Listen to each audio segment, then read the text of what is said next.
Sa gym muna, magkaklase ang ilang estudyante sa isang eskwelahan sa Guimaras. Hanggang ngayon kasi hindi pa natatapos ang pagkukumpuni sa ilang classroom doon. Narito ang report.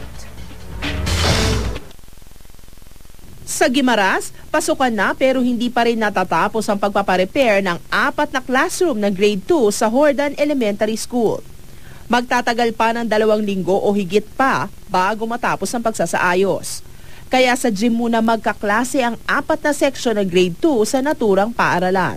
Katuan ko na ang ang contractor kahapon na kung pwede mahingagaw nila for the opening of the classes. Di daw malang-alang sila sa John 3. So meantime, dito lang anay sila magamit sang classroom sa babaw. Ang iban rin na lang anay sa stage.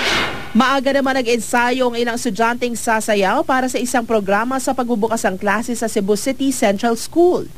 Aabot sa 1,800,000 estudyante ang papasok sa pagbubukas ng klase ngayong araw sa Central Visayas. Nasa 400,000 naman ang bilang ng mga guro sa Region 7.